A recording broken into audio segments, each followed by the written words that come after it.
Plaintiff Nick Raffaele says the defendant told guests at a party that he was a horrible magician. He believes this comment made future jobs disappear, so he is suing for $150. Defendant Nick Kabana would rather be sawed in half than pay the plaintiff anything. He claims it wasn't his comments that cost the plaintiff future jobs, it was his bad magic. Your name is Nicholas? Correct. And your name is Nicolai? Yes. So you're both called Nick? Yep. You can call me Magic Nick if that makes sense. Magic Nick, yeah. You're here just in the nick of time. Yeah. You're a magician? Correct, yes. Oh, well, tell me about that, because apparently that's the basis of this lawsuit. Yes, I've been doing magic since I was 5 years old, and this is the first trick I ever learned. My last trick. My last trick. I'm gonna make a bunny come out of my hat. Wait a minute. A real bunny? Yeah. Abra. Cadabra. There's the bunny. So basically, I'm going to be suing the defendant over here for $150. You're suing him for $150? Correct. We were at a party, and basically he came up and told a group of people that I'm the worst magician in the entire world, and it screwed me out of a gig. How did this happen? We were at this long party. We met actually on the set of a zombie movie. We were background extras, and we dressed up as zombies for this film. Oh, there you are. Yeah. Oh, yeah, I can tell who you are. Yeah. You're the guy on the left. Correct, yes. So you were like extras in the... Yeah. So we were on set for 4 days, and production took our phones because they were afraid that we were going to take pictures of ourselves and like send them out. Yeah, well, that's normally the case, yeah. Okay. Right. So we're basically forced to talk with people. You're forced to talk with people. Isn't that awful? You have to talk to people. Oh, it's horrible. But an amazing thing happens. You actually start forming bonds with people, and Nicolai and I over here actually formed a bond with each other. Now, we don't get to see each other that often. So the night of this party that we were at, we're hanging out, we're having a good time. Him and I are just chatting, and he had walked away to go grab a drink or something. And I happened to, I'm standing there. I didn't want to like twiddle my thumbs, and being a magician, I want to go entertain people. So I saw a group of people. I walked over, I started performing card tricks for them. They seemed very interested in what I was doing. He doesn't know when it is appropriate and when not to do magic. They kept asking me, how did you do that? You know, where did you learn this? How did you get into magic? They seem very interested. And when I can tell that somebody seems interested in what I'm doing, I just wanted to hand out my business card. They would hire you like for some party or whatever to entertain? Correct. And I usually charge like $150 for like 2 hours of strolling magic. I'll walk around and do close-up magic. Can I see one of your tricks? Yeah, I can try some. Yeah. He used a deck of cards, right? Yeah, I got it right here. I carry one on me everywhere I go. All right, here's what I'm going to do. I'm going to riffle down the cards like this with my thumb, and you're just going to say stop whenever you like. Stop. Right here? Cool.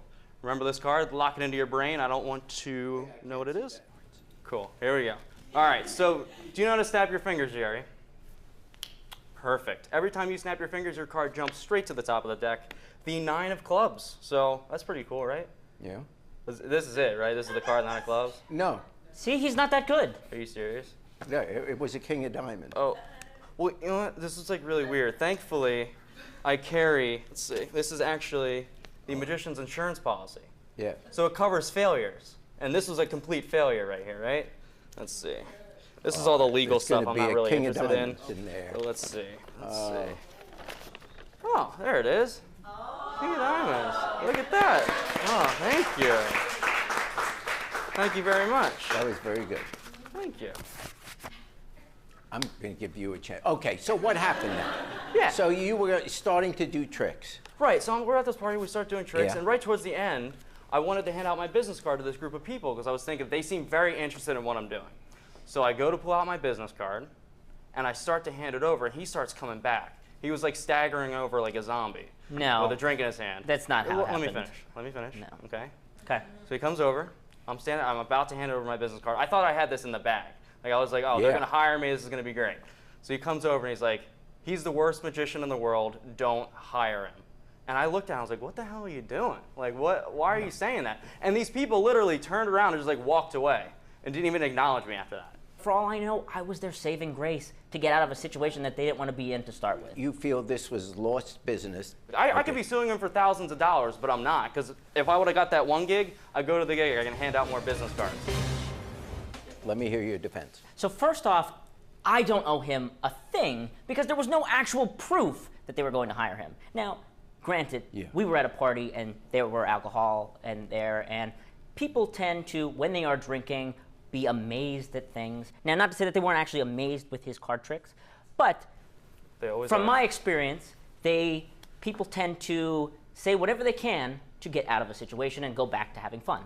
Yes. So in this case, since he had no actual deposit or a date or signed contract with them, maybe a verbal contract with them, but other than that, there really is no grounds of saying that they were going to hire him for this job.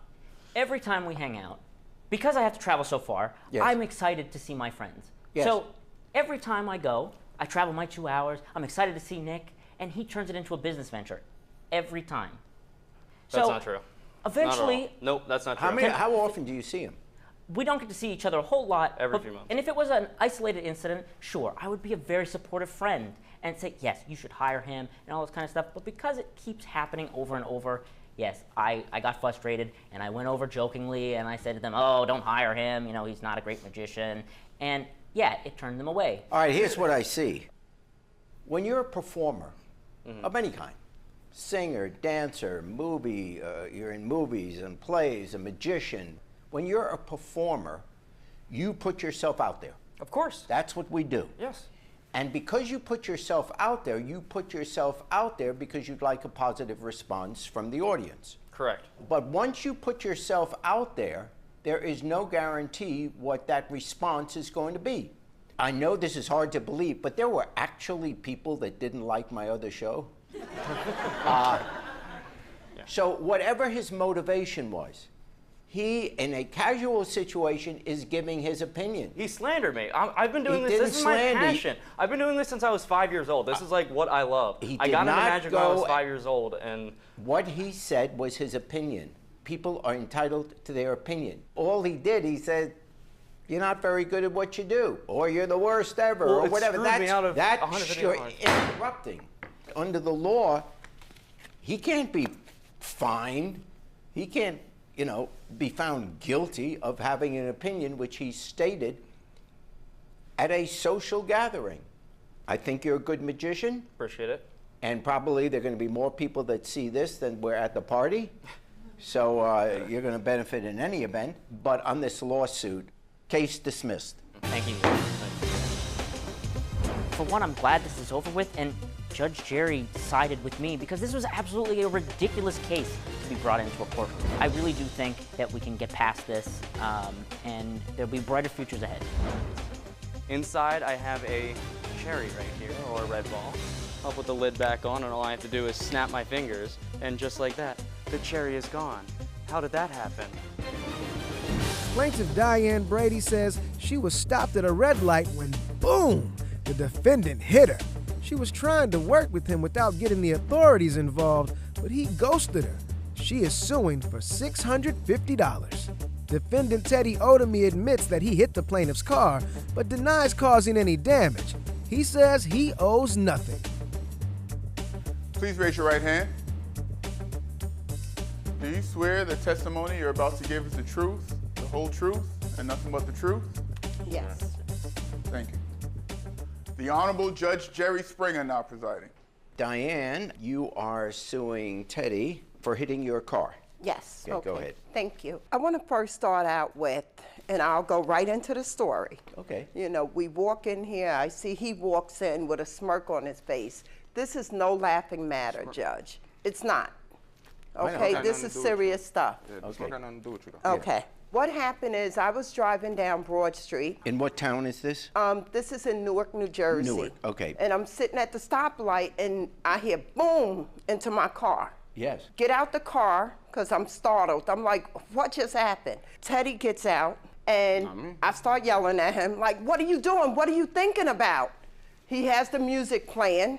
The girl is in the car. I'm not sure if that's the same one, because I thought it was a girl with blonde hair. Hers is black. So I said to him, you're a young man. Like, I have a son, all right? My son is older than him. So looking at him as a young black man, right? There's enough going on in this world today. And I think what he needs to do is pay attention. So I feel like he wasn't focused because I'm sitting at a red light. How do you run into someone at a red light? So I said to him, your insurance will go up. This will cost you if I call the cops. So what I want to do is I want to help you. By helping him would be not calling the cops, and we resolve this on our own, right? So what I did was I took a picture of his license and I took his phone number. So then I said, Teddy, let's go to, it's not really my guy, it's someone I'm familiar with. He said, no, we'll go to his guy. His guy says $375.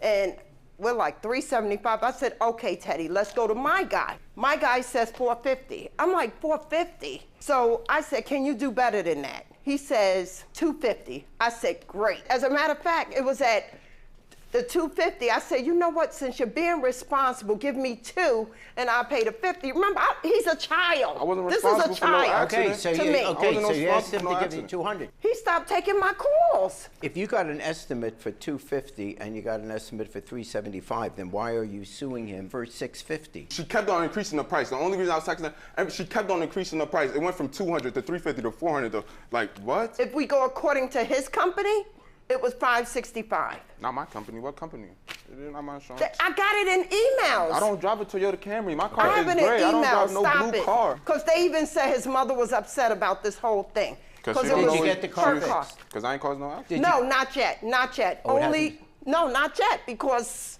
I want to go through the process here. Now let's hear your side of the story. Thank you, Your Honor. I simply don't know what she's talking. I did not cause no damages to her vehicle. I never caused an accident. You didn't bump into her?